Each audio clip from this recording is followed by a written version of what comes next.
Bharat cricket ತಂಡದ ಗಬ್ಬರ್ ಎಂದೇ ಖ್ಯಾತರಾಗಿರುವ ಶಿಖರ್ ಧವನ್ ಇಂದು ದೇಶೀಯ ಮತ್ತು ಅಂತಾರಾಷ್ಟ್ರೀಯ ಕ್ರಿಕೆಟ್ಗೆ ಇದ್ದಕ್ಕಿದ್ದಂತೆ ನಿವೃತ್ತಿ ಘೋಷಿಸಿದ್ದಾರೆ. ಇನ್ಸ್ಟಾಗ್ರಾಂನಲ್ಲಿ ನಿವೃತ್ತಿಯ ಬಗ್ಗೆ ಭಾವನಾತ್ಮಕವಾಗಿ ವಿಡಿಯೋವನ್ನು ಹಂಚಿಕೊಂಡಿರುವ ಅವರು, ನಾನು ಯಾವಾಗಲೂ ನನ್ನ ಮನಸ್ಸಿನಲ್ಲಿ ಭಾರತಕ್ಕಾಗಿ ಆಡಬೇಕು ಎಂಬ ಒಂದೇ ಗುರಿಯನ್ನು ಹೊಂದಿದ್ದೇನೆ ಮತ್ತು ನಾನು ಈ ಸ್ಥಾನವನ್ನು ಸಾಧಿಸಿದ್ದೇನೆ ಮತ್ತು ಅನೇಕ ಜನರಿಗೆ ಧನ್ಯವಾದಗಳು. ಮೊದಲನೆಯದಾಗಿ ನನ್ನ ಕುಟುಂಬ, ನನ್ನ ಬಾಲ್ಯದ ಕೋಚ್ಗಳಾದ ತಾರಕ್ ಸೀನಾ ಮತ್ತು ಮದನ್ ಶರ್ಮಾ ಅವರ ಮಾರ್ಗದರ್ಶನದಲ್ಲಿ ನಾನು ಕ್ರಿಕೆಟ್ ಕಲಿತೆ.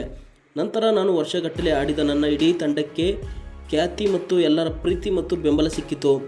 ಕಥೆಯಲ್ಲಿ ಮುಂದೆ ಸಾಗಬೇಕಾದರೆ ಪುಟಗಳನ್ನು ತಿರುವಿ ಹಾಕಬೇಕು ಎಂದು ಹೇಳಿದ್ದರಂತೆ. ಹಾಗಾಗಿ ನಾನು ಅದೇ ರೀತಿ ಮಾಡುತ್ತಿದ್ದೇನೆ. ನನ್ನ ಅಂತಾರಾಷ್ಟ್ರೀಯ ಮತ್ತು ದೇಶೀಯ ಕ್ರಿಕೆಟ್ಗೆ ನಿವೃತ್ತಿ ಘೋಷಿಸುತ್ತಿದ್ದೇನೆಂದು ಹೇಳಿರುವ ಅವರು, ಭಾರತಕ್ಕಾಗಿ ಆಡುವುದು ದೊಡ್ಡ ಸಾಧನೆ ಎಂದಿದ್ದಾರೆ. ಈಗ ನಾನು ನನ್ನ ಕ್ರಿಕೆಟ್ ಪ್ರಯಾಣಕ್ಕೆ ವಿದಾಯ ಹೇಳುತ್ತಿರುವಾಗ ನಾನು ನನ್ನ ದೇಶಕ್ಕಾಗಿ ಸಾಕಷ್ಟು ಆಡಿದ್ದೇನೆ ಎಂಬ ತೃಪ್ತಿ ಇದೆ. ನನಗೆ ಈ ಅವಕಾಶವನ್ನು ನೀಡಿದ ಭಾರತೀಯ ಕ್ರಿಕೆಟ್ ನಿಯಂತ್ರಣ ಮಂಡಳಿ ಮತ್ತು ದೆಹಲಿ ಮತ್ತು ಜಿಲ್ಲಾ ಕ್ರಿಕೆಟ್ ಸಂಸ್ಥೆ ಮತ್ತು ಪ್ರೀತಿ ಮತ್ತು ನನ್ನ ಬೆಂಬಲಕ್ಕಾಗಿ ನನ್ನ ಎಲ್ಲ ಅಭಿಮಾನಿಗಳಿಗೆ ನಾನು ನಿಜವಾಗಿಯೂ ಕೃತಜ್ಞನಾಗಿದ್ದೇನೆ. ನನಗೆ ನಾನೇ ಹೇಳುವುದು ಒಂದೇ, ನೀವು ಮತ್ತೆ ನಿಮ್ಮ ದೇಶಕ್ಕಾಗಿ ಆಡಲು ಸಾಧ್ಯವಿಲ್ಲ ಎಂದು ದುಃಖಿಸಬೇಡಿ, ಆದರೆ ನೀವು ನಿಮ್ಮ ದೇಶಕ್ಕಾಗಿ ಆಡಿದ್ದಕ್ಕಾಗಿ ಯಾವಾಗಲೂ ಸಂತೋಷವಾಗಿರಿ ಮತ್ತು ಇದು ನಾನು ಆಡಿದ ದೊಡ್ಡ ಸಾಧನೆಯಾಗಿದೆ ಎಂದಿದ್ದಾರೆ.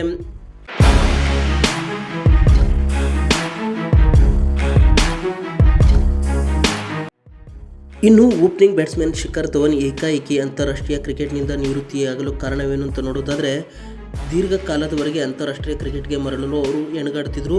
ಆದರೆ ಯುವ ಆರಂಭಿಕರಾದ ಶುಭ್ಮನ್ ಗಿಲ್, ಯಶಸ್ವಿ ಜೈಸ್ವಾಲ್ ಅವರ ಆಗಮನದಿಂದ ಅವರ ಪುನರಾಗಮನವು ಕಷ್ಟಕರವಾಗಿತ್ತು. ಮತ್ತೊಂದೆಡೆ ಮುಂಬರುವ ICC ಇವೆಂಟ್ಗಳನ್ನು ಗಮನದಲ್ಲಿಟ್ಟುಕೊಂಡು ಯುವಕರನ್ನು ಸಿದ್ಧಪಡಿಸಲು ಭಾರತೀಯ ಕ್ರಿಕೆಟ್ ತಂಡದ ಆಡಳಿತವು ಬಯಸಿದೆ.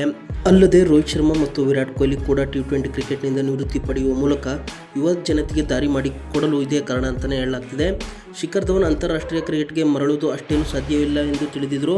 ಆದರೆ ಅವರು ಇತ್ತೀಚೆಗೆ ದೇಶೀಯ ಕ್ರಿಕೆಟ್ನಲ್ಲಿ ಕೂಡ ಆಡ್ತಿರಲಿಲ್ಲ ಮತ್ತು IPLನಲ್ಲಿ ಪಂಜಾಬ್ ಕಿಂಗ್ಸ್ಗಾಗಿ ಅವರ ಪ್ರದರ್ಶನವೂ ಕೂಡ ವಿಶೇಷವಾಗಿದೆ. 2025ರ IPL ಮೆಗಾ ಹರಾಜಿನ ಮೊದಲು ಪಂಜಾಬ್ ತಂಡ ಶಿಖರ್ ಧವನ್ ಅವರನ್ನು ತಂಡದಿಂದ ಬಿಡುಗಡೆ ಮಾಡುವ ಸಾಧ್ಯತೆ ಇದೆ ಎಂದು ಹೇಳಲಾಗ್ತಿದೆ. ಇದೇ ಒಂದು ಕಾರಣಕ್ಕಾಗಿ ಶಿಖರ್ ಧವನ್ ನಿವೃತ್ತಿ ಘೋಷಿಸಿದ್ದಾರೆ ಎಂದು ಹೇಳಲಾಗುತ್ತಿದೆ.